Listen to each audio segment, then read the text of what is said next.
Welcome to VY centre. आज की class में हम डिग्री के बारे में पढ़ने वाले हैं। डिग्री तीन प्रकार की होती है, positive degree, comparative degree, superlative degree.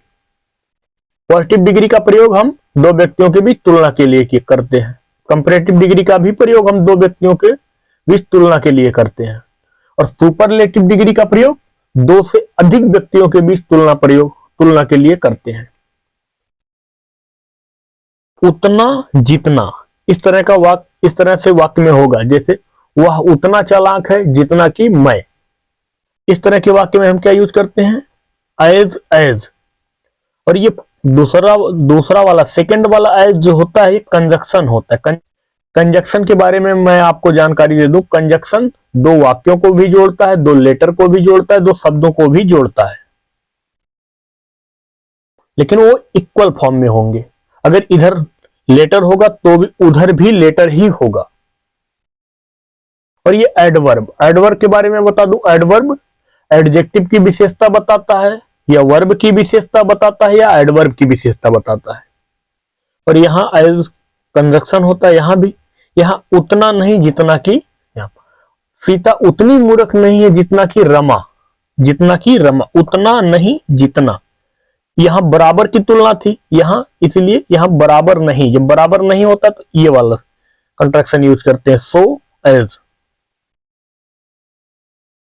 अगला है कंपैरेटिव डिग्री में से अधिक मिलेगा, वहां आपको देन का प्रयोग करना पड़ेगा। देन कंजक्शन होता है।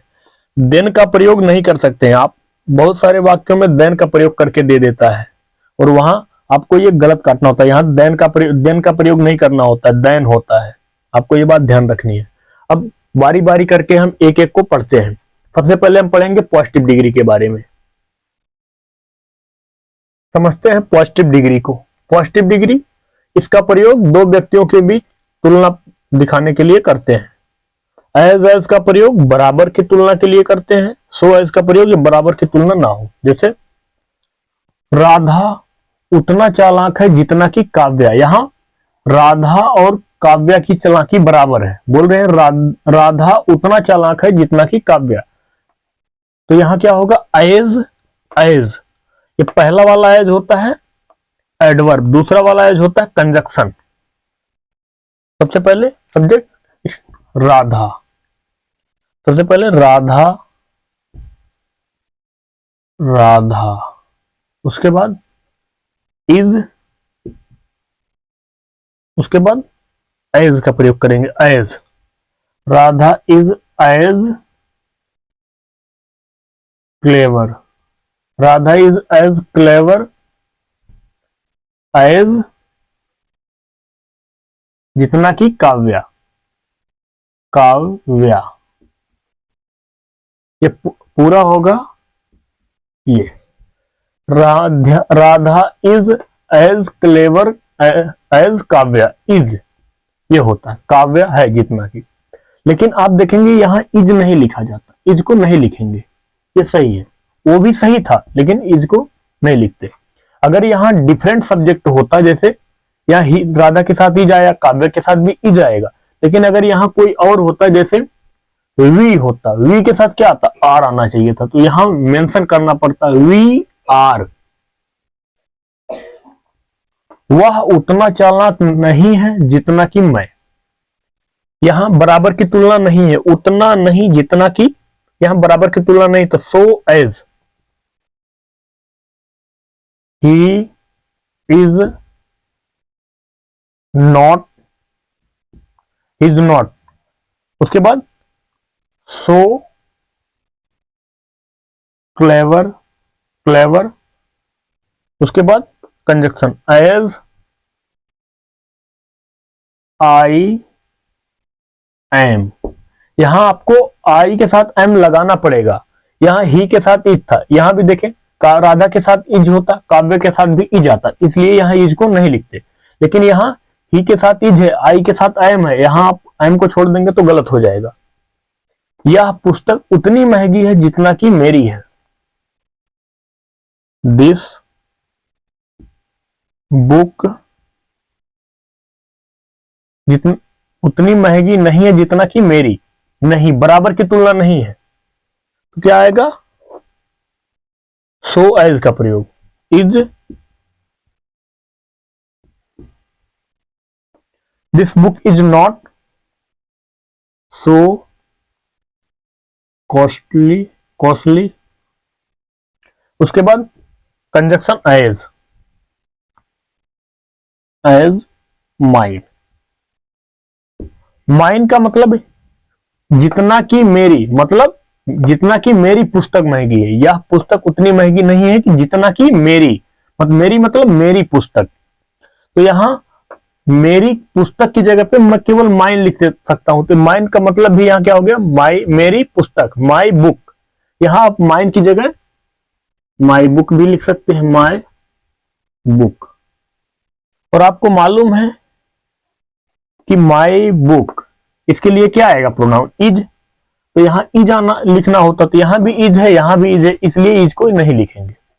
आगे समझते हैं हम कंपैरेटिव डिग्री के बारे में।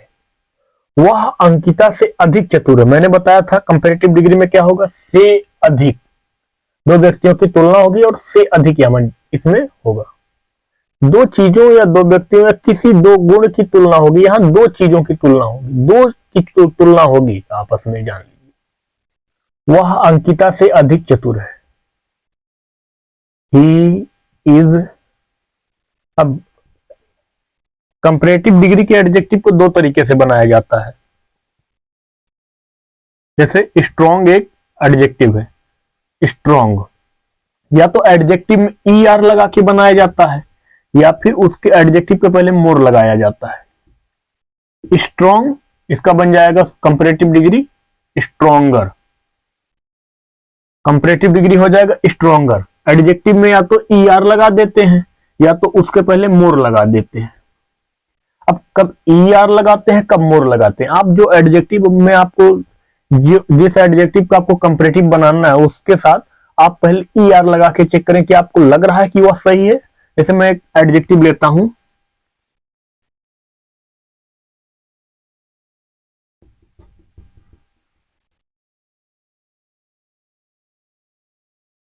ब्यूटी, ब्यूटीफुल, ब्यूटीफुल, ये एक एडजेक्टिव है। आप इसमें ई आर लगा के देखिए कि आपको सही लगता है। ई आर ब्यूटीफुल, देखो आपको पढ़ने में ही गलत लगेगा कि ये गलत है। इसके साथ क्या आएगा, मोर लग जाएगा। इसको कंपैरेटिव बनाने के लिए क्या आएगा, मोर ब्यूटीफुल।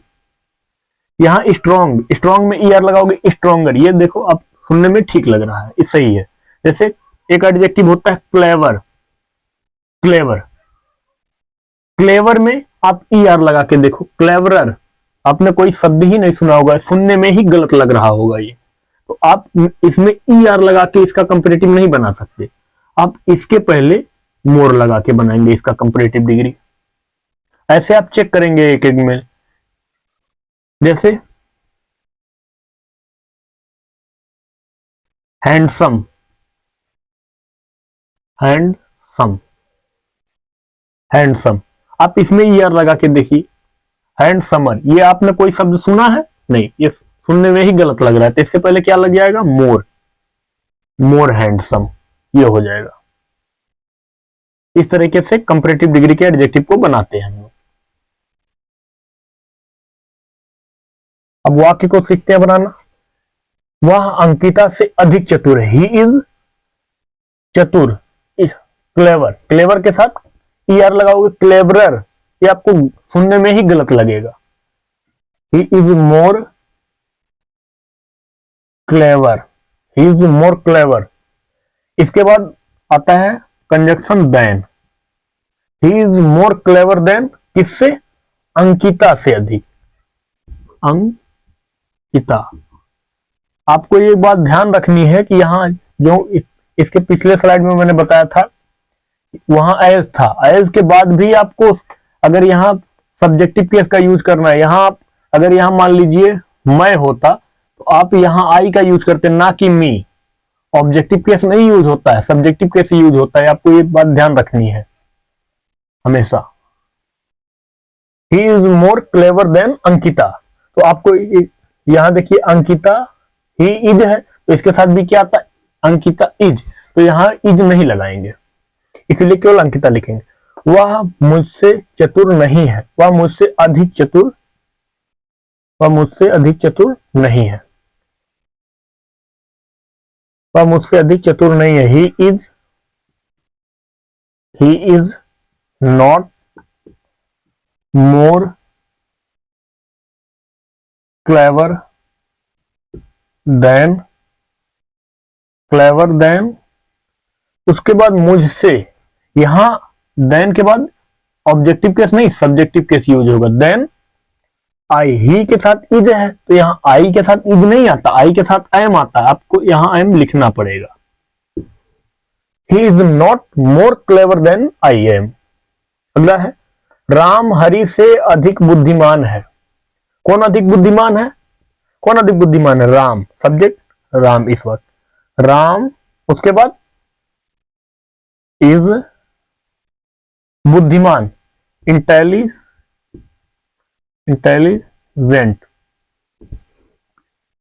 इंटेलिजेंट में आप ई आर लगा के देखिए, इंटेलिजेंटर, आपने कोई शब्द ही नहीं सुना होगा, सुनने में ही गलत लगेगा। आप इसमें ई आर नहीं लगा सकते, इसके पहले लगाएंगे more. Ram is more intelli, Ram is more intelligent than, किससे अधिक? हरि से, देन हरि। इसके साथ राम के साथ इज आया तो हरि के साथ भी इज आएगा, इसलिए वहां इज का प्रयोग नहीं करेंगे। जितना आपको मिलता है उतना आप और चाहते हो, जितना आपको ये होता है उतना आप, जितना ये होता है उतना ये होता है। इस तरह के वाक्य में आप बनाते हैं द मोर से, द मोर जितना, उतना, जितना के लिए द मोर, वहां भी उतना के लिए भी द मोर यूज होगा। The more you get, present indefinite में है, the more you get, the more जितना ये होता है उतना वो होता है। ऐसे वाक्य को द मोर से बनाते हैं। The more you get, the more you want, इस तरीके से बनेगा। आइए कुछ और उदाहरण लेते हैं और समझते हैं। जितना आप डरोगे उतना लोग आपको डराएंगे, जितना ये होगा उतना ये होगा। इस तरह का वाक्य हो तो क्या बनाएंगे? सबसे पहले द मोर, क्या होगा? द मोर आप डरोगे, you will get afraid. The more you will get afraid, जितना आप डरोगे उतना लोग आपको डराएंगे। द मोर लोग आपको डराएंगे, लोग आपको डराएंगे। डरने का काम आप करोगे, कॉस्टिव वर्ब का sentence. People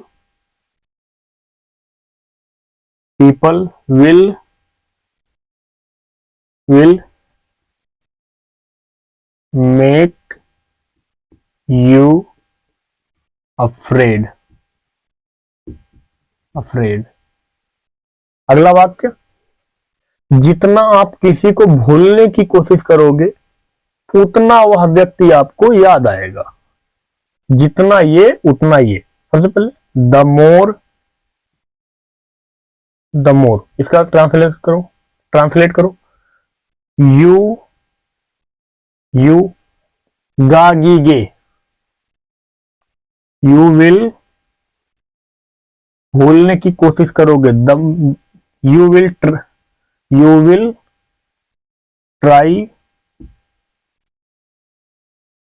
try to forget someone, किसी को, ट्राई फॉरगेट समवन।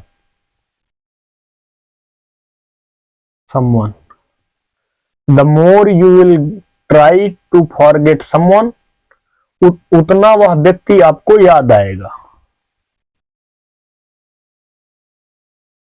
द मोर,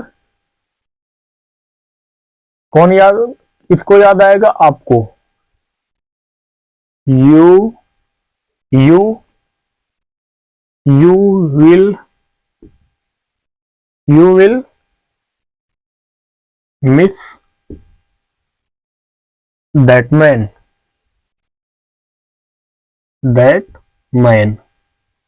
वह व्यक्ति। The more you will try to forget someone, the more you will miss that man. जितना वह सुंदर से अधिक बुद्धिमान है, जब किसी व्यक्ति के दो गुणों की तुलना हो, से अधिक बुद्धिमान है, वह चतुर से अधिक मूर्ख है, इस तरह का कोई भी वाक्य होगा जिसमें दो गुणों की तुलना हो कंपैरेटिव डिग्री में, वहां आप जैसे स्ट्रॉन्ग अगर यूज करना है तो वहां आप स्ट्रॉन्ग का स्ट्रॉन्गर यूज कर लेते हैं। आप यहां जनरली कंपैरेटिव में ER लगा के चेक करते हैं और लगता है सही है तो यूज कर लेते हैं स्ट्रॉन्गर। लेकिन इस तरह के वाक्य में आपको इस तरह से कंपैरेटिव डिग्री बनाना ही नहीं है, चाहे कोई कैसा भी एडजेक्टिव हो।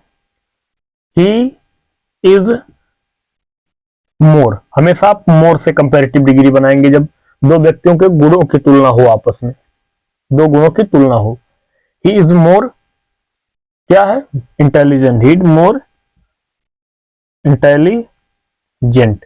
यहां चेक नहीं करना है आपको, यहां लगा के ऐसा वाक्य आ जाए आपको मोर के इंटेलिजेंट कंपैरेटिव डिग्री मोर लगा के ही बनाना पड़ेगा। He is more intelligent then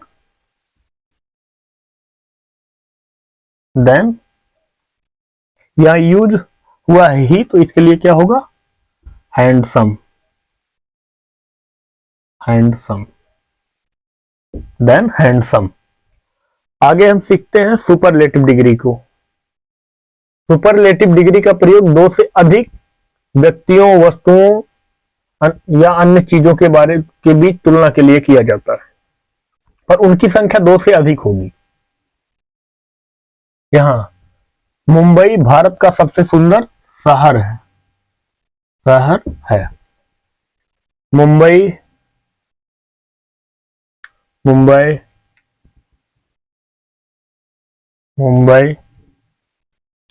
is, इसके बाद सुपरलेटिव डिग्री का एडजेक्टिव कैसे बनाते हैं, किसी नाउन में हम किसी एडजेक्टिव में हम एडजेक्टिव या एडवर्ब जो होता है उसमें EST लगा के चेक करते हैं। EST लगाते हैं, उसके पहले या तो मोस्ट लगाते हैं, जैसे क्लेवर में अगर आप EST लगा दें तो आप देखें सही है क्या, क्लेवरेस्ट यह गलत होता है।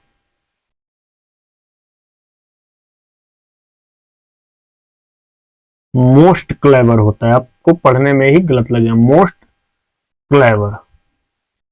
क्लेवर। जैसे मोर इंटेलिजेंट के पहले अगर इंटेलिजेंट में ER लगाएंगे तो भी गलत लगेगा, EST लगाएंगे तो भी इंटेलिजेंट पढ़ ही नहीं मिलेगा, वो गलत लगेगा आपको। जहां आपको EST लगाने पर जिस एडजेक्टिव में आपको गलत लगे कि सुपरलेटिव ये गलत बन रहा है, उसके साथ आप उसमें आप EST ना लगा के उसके पहले मोस्ट लगाएंगे। और इस तरह के एडजेक्टिव को मोस्ट के पहले क्या लगता है, द, या सुपरलेटिव डिग्री के पहले द का प्रयोग हम करते हैं। सुपरलेटिव डिग्री के पहले हम द का प्रयोग करते हैं। Mumbai is the most, the जरूरी है लगाना। Mumbai is the most beautiful city in India. आप यहां देखेंगे भारत का है, मैंने लिखा इन इंडिया।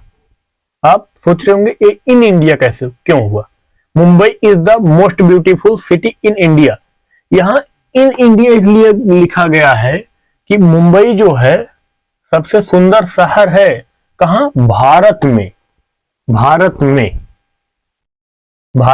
मुंबई सबसे सुंदर शहर है। भारत में मतलब भारत के जितने शहर हैं उनमें सबसे सुंदर मुंबई है, ये बताया गया। यहां इसलिए इनका प्रयोग हुआ है। इसका मतलब यहां है भारत के अंदर के सभी शहर। लंदन इंग्लैंड का सबसे बड़ा शहर है। यहां बिग, बिगर, बिगेस्ट होता है superlative degree. London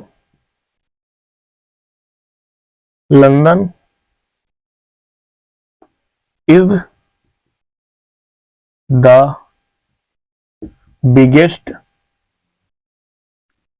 biggest city in England.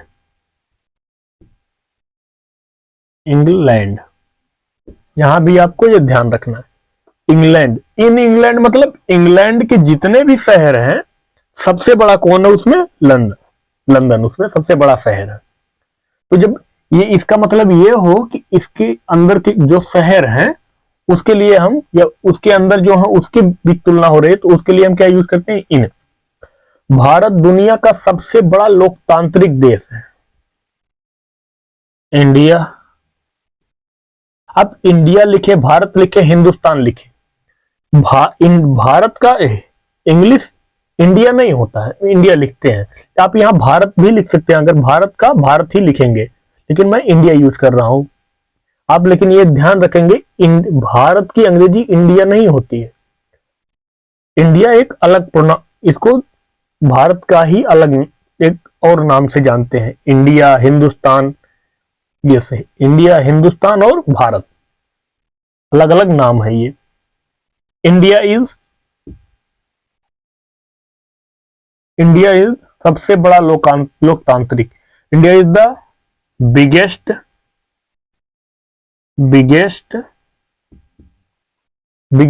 Democratic country. Democratic India is the biggest democratic country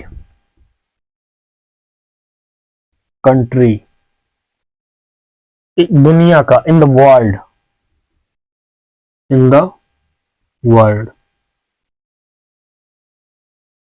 India is the biggest democratic country in the world.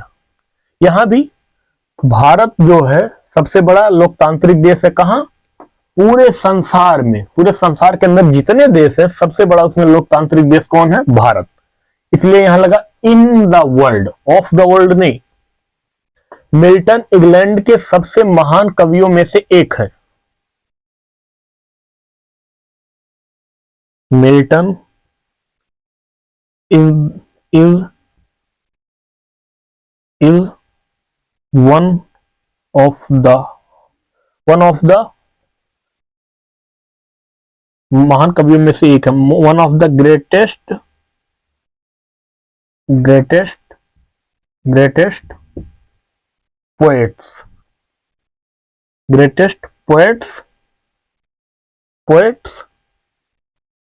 England के, greatest poets of England.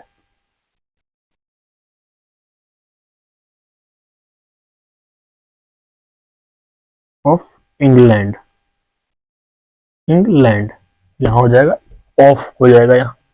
Milton is one of the greatest poets of England. यहां one of के बाद मैंने poets लिखा है। ये of जो होता है ना, यहां आप कभी भी करेक्शन करने के लिए आपको यहां देगा तो यहां पोएट लिख के देगा, आपको पोएट्स नहीं लिखेगा, लेकिन आपको यहां पोएट्स लिखना है। क्यों? क्योंकि ऑफ जो होता है ये छांटने का काम करता है, छांटने का। जैसे हम लिखते हैं, जैसे बताते हैं, कोई पूछा कितना नंबर मिला, बोलते हैं 80 आउट ऑफ 100। आउट ऑफ 100 मतलब 100 में से कितना मिला? 80। 100 में से 80, तो ये इतने में से इतने की बात कर रहा है, इतने में से इतने की बात कर रहा है। तो ये जो सारे पोएट्स हैं, ये सारे महान पोएट्स हैं, उनमें से एक है मिल्टन। तो यहां जब एक से अधिक होगा तभी तो बताएगा इसमें से एक है। यहां एक रहेगा तो फिर क्या वन ऑफ लिखने की क्या जरूरत है? Milton is one of the greatest poets of England. यहां जो पोएट्स है इसी में कंपैरिजन हो चुका है, यहां ऑफ लगाएंगे, इन इंग्लैंड नहीं लिखेंगे। Milton is one of the greatest poets of England. Japan सबसे अमीर देशों में से एक है। जापान में से एक, जापान इज वन ऑफ, उसके बाद सबसे अमीर देशों में से एक, वन ऑफ द रिचेस्ट, इसके बाद क्या लिखना, प्लूरल में लिखा जाएगा,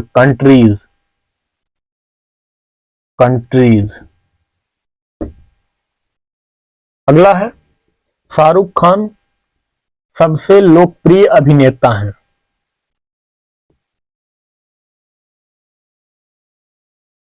शाहरुख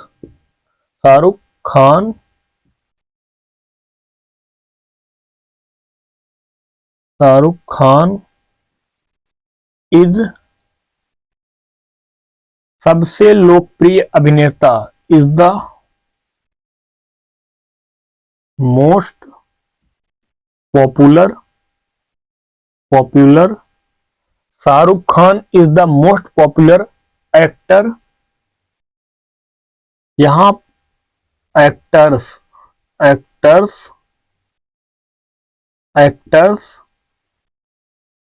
ऑफ ऑल लिखना पड़ेगा, इसको आपको तुलना करने के लिए बताना पड़ेगा ना, किसमें तुलना करें, ऑफ ऑल, सभी में, जितने एक्टर उनमें, यहां एक्टर्स ऑफ ऑल लिखो। Shahrukh Khan is the most popular actors of all, या फिर आप यहां से ये भी लिख सकते हैं, यहीं से ऑफ ऑल एक्टर्स, यहां से आप ऐसे बना सकते हैं, Shahrukh Khan is the most popular actors of all, या Shahrukh Khan is the most popular of all actors, इस तरीके से। भारत सबसे महान देश है। India is